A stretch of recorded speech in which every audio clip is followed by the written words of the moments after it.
Hi, everyone. Welcome back, and welcome to any new APAP members in the room. We are honored to welcome our speakers today from in our field and beyond, addressing a critical topic for all of us at this moment. And before we move into today's session proper, I'm delighted to introduce a special element of APAP NYC. 10 years ago, APAP developed a storytelling program called 5 Minutes to Shine, a way for regular members to share their stories of success and discovery in a short narrative approach.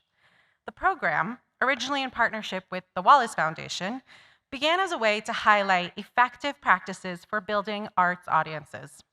Over the years, the delight that our members felt and experienced in hearing these stories has kept 5 Minutes to Shine central to the conference, to the plenary sessions, and to the way that we approach innovation and challenges that are in our field. Today, we have two 5 Minutes to Shine stories that align with the themes that you'll hear in our plenary conversation. The first presenter is Delbert Anderson, an artist and founder of the Delbert Anderson Quartet. Delbert will tell us a story about how music opened up bureaucratic doors around land management issues. Please welcome Delbert Anderson.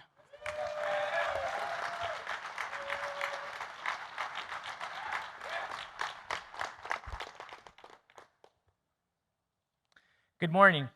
Let's go. This story is about indigenous land music, money, and a salmon bake. Over the course of 2 years from 2018 to 2020, I made multiple attempts to organize land discussions between the Bureau of Land Management and indigenous tribes. As everything began to diminish during COVID in 2020, so did the communication between the BLM and my proposals. Then, in April 2021, South Arts launched its Jazz Road Creative Residencies grant.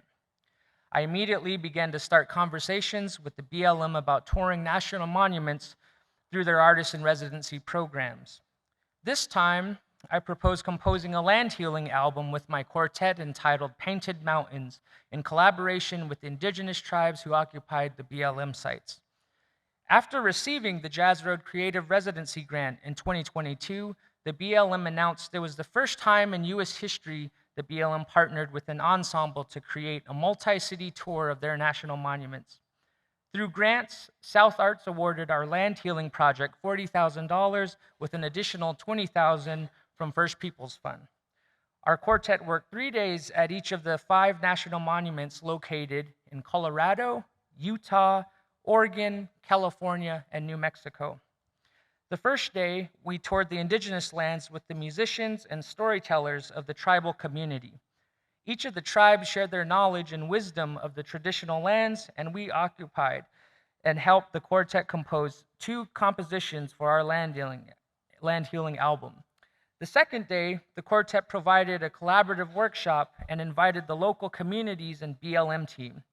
We shared the importance of teamwork through our ensemble and had the indigenous tribes speak of their relationship to the lands. Each workshop had between 25 and 50 participants. The final day, we performed a concert and opened with indigenous musicians and storytellers. The quartet then concluded the performance with our original music and new land healing compositions. Our performances had an average attendance of 75. During our activities with the indigenous tribes, we learned that the youth, stories, music, and food were the most important parts of their cultural heritage. A traditional meal such as the salmon bake is the one event connecting many tribes and the cultural arts. During one of our site visits, our quartet had an early morning meeting at the Mecca Flats in Oregon. We met with an indigenous elder, spiritual leader, and a BLM representative.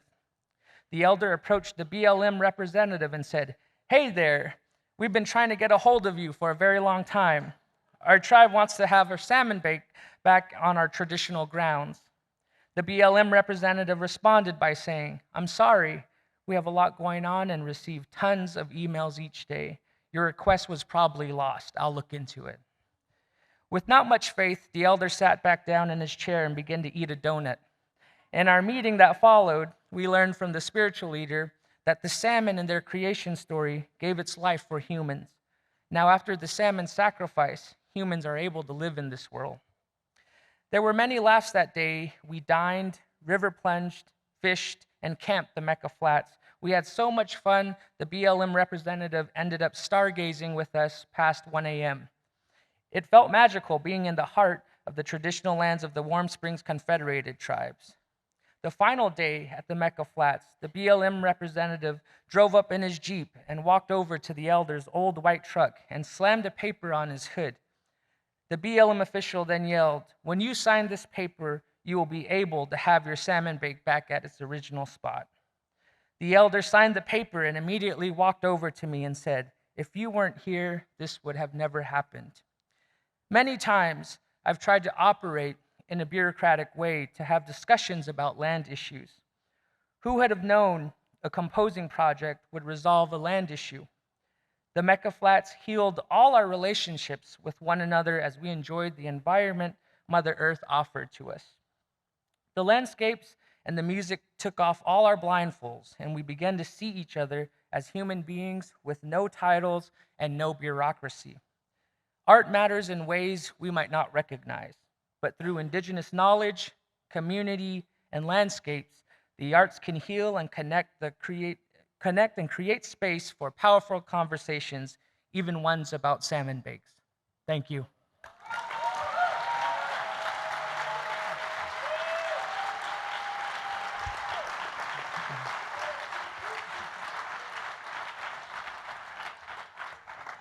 Thank you so much, Delbert. What an inspiring and instructive story. Next up is Aaron Myers, dancer, entrepreneur, and co-founder of A Trike Called Funk, a pop-up dance floor that bridges divide through music. Aaron will share his story about how innovation and resilience, and yes, a tricycle, kept his work going through multiple challenges. Please welcome Aaron Myers.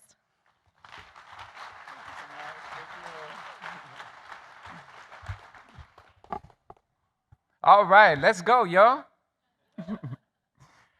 I was born in Chicago and raised in Indiana, so my story starts in the Midwest, where from an early age, you could always find me on 2, 3, or 4 wheels. While a tricycle was my first love, a love to which I returned just a few years ago, I grew into sporty bikes like Schwinn Stingrays and then BMX before downsizing to a skateboard, which I rode all the way into college. And once I got there, I built and rode around campus on a lowrider bicycle. And when I wasn't on the move, I was catching a groove. I grew up loving rap music, which sampled from many of the same soul and funk tracks that my parents played at home. I fully embraced all elements of hip hop, especially dance. And after a break from break dancing, well, I came back to it again for several years after college. It was also breaking that led me to locking, a funky dance form dating to the early 1970s. That's my favorite thing to do these days. Now, in spite of being on separate parallel tracks in my life, tricycles, bicycles, skateboards, as well as music and dance, both did the same thing for me. They took me into new communities, and they connected me with people whose races and ethnicities were different from my family's. Across lines of difference, I was able to forge friendships based on these common interests, and with these new friendships came exposure to, as well as an appreciation for different cultures.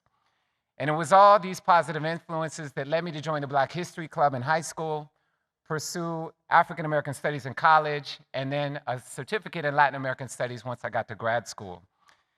And as my studies broadened across the Americas, well, my dance practice expanded too, taking me to Cuba for rumba, and many times to Brazil for capoeira Angola. And while the pandemic upended travel, dance, and so many other aspects of our life, it was also the pandemic that led me back to a trike, and then to combine a trike with dance. Now here's how. Nearly 4 years ago, my crew, the Beantown Lockers, were the lucky recipients of a grant from the Boston Foundation.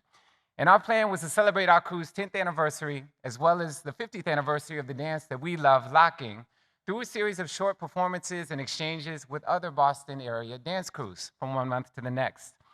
But it was early 2020. And just as we got the good news about the grant, COVID became a global pandemic, shuttering our rehearsal and many of our performing spaces. Then in March, our mentor and the creator of locking, Don Campbell Campbell, passed away. making it all the more difficult, yet all the more important to honor his legacy that year. So we made lots of adaptations to be able to continue with the plan. We moved our performances outdoors. We moved them online. We started experimenting with different audience engagement formulas. And while the constraints of the pandemic didn't allow us to spend all the grant funds in the way that we had planned, the foundation did give us permission to take the unspent funds and invest them in a mobile platform to keep popping up and getting down in community-based settings beyond the grant period. So it was all these circumstances that led me and our crew's resident DJ to co-found what we call a Trike Called Funk in July of 2021. Now, it is what it sounds like, as you can see. It's a quirky front-loading cargo tricycle equipped with a DJ setup, a sound system, portable battery, and dance floor around which we orchestrate participatory dance experiences in community-based settings. And it's all in collaboration with other local artists who specialize in complementary forms of dance and music. While the aim was simply to bring dancers back together to session again, we soon realized that a Trike Called Funk had the potential to become a much bigger asset to the dance community. So we decided to structure it as a creative enterprise and completed a business incubator and then a business accelerator, and then to resource it through entering multiple pitch competitions and pursuing other grants. At the same time, we worked to cultivate relationships with local nonprofits, city government departments, and even some for-profits who shared our community building ethos. And sure enough, as the pandemic waned, it was these same entities who started to hire us to create these entertaining and participatory dance experiences in the context of their events or in the spaces that they steward, everywhere from parks to plazas to beaches and even harbor islands. To date, with the support of 70 customers, a Trike Called Funk has orchestrated 175 of these participatory dance experiences totaling 300 hours, but more importantly, we created 115 paid gigs for local artists, helping to sustain their creative livelihoods coming through and out of the pandemic. We also donated 60 hours for free back to the community where it all started. At a high level, one thing that a Trike Called Funk has seen is that music and movement are powerful means for tapping into everyday people's creativity, fostering a sense of connectivity, and building a stronger sense of community. And we know that's something we all needed after the sustained indoor isolation of the pandemic. So in the end, all the cycling, all the music and dance that I've loved and continue to do all these years separately actually had a place together in the community. And today, that's everywhere we pedal and park at the intersection of fun and funky. Thank you, APAP fam, for listening to my story.